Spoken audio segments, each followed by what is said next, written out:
Bonjour. Vous êtes cofondateur de Plume Énergie. Alors, parlez-nous de votre organisation et pourquoi vous travaillez sur la précarité énergétique. Alors, parce que ça fait partie de notre métier, on est fournisseur d'électricité verte, et on est une entreprise de l'économie sociale et solidaire. Et donc, dans l'économie sociale et solidaire, il y a le social et il y a l'économie. Et donc, en tant qu'entreprise, on est confronté à des personnes qui ne peuvent pas payer. Donc on doit se protéger en tant qu'entreprise pour ça, mais d'un autre côté, pour notre vocation sociale, c'est une vraie difficulté à laquelle on fait face chez Plume Énergie. Donc on a toujours essayé de traiter ce sujet-là humainement, avec des personnes et pas avec des algorithmes.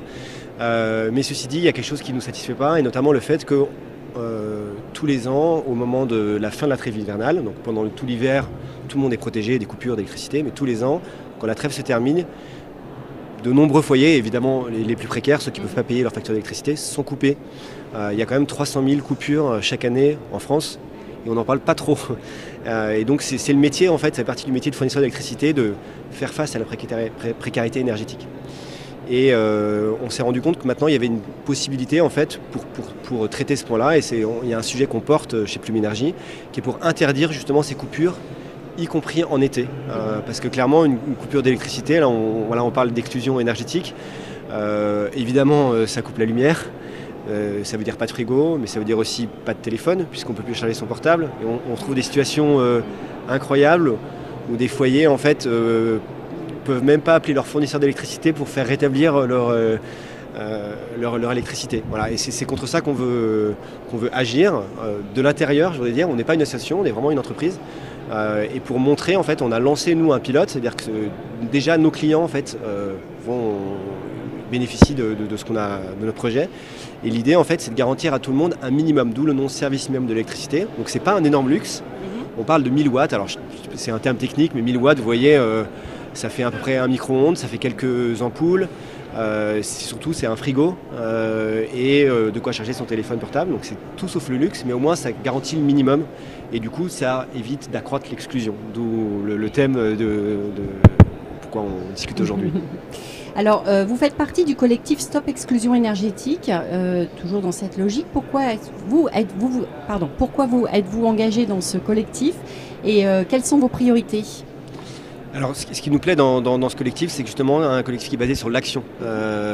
Et donc, évidemment, il y a une partie plaidoyer qui est ultra importante, mais plaidoyer qui est porté par l'action.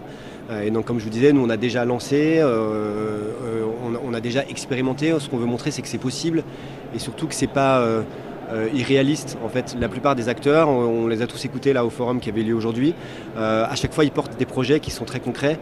On va dire qu'ils ne sont pas dans la théorie, et donc c'est ça qui nous plaît beaucoup dans ce collectif, d'acteurs au sens propre du terme, des gens qui agissent vraiment.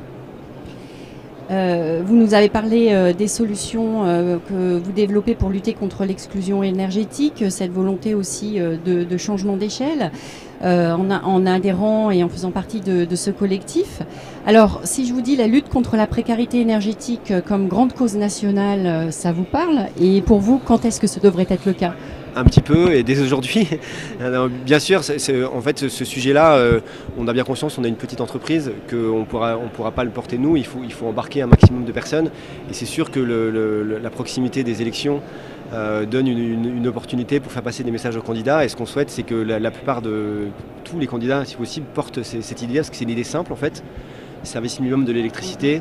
On sent bien que l'électricité, c'est pas pour son plaisir qu'on allume la lumière ou on a un frigo, on parle vraiment d'éléments qui sont vitaux. Ça existe déjà pour l'eau aujourd'hui. En France, on ne peut pas couper un foyer d'eau.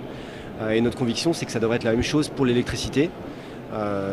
Voilà, donc je ne sais pas si j'ai répondu à votre question. En tout cas, oui, on a compris, et tout de suite. Oui.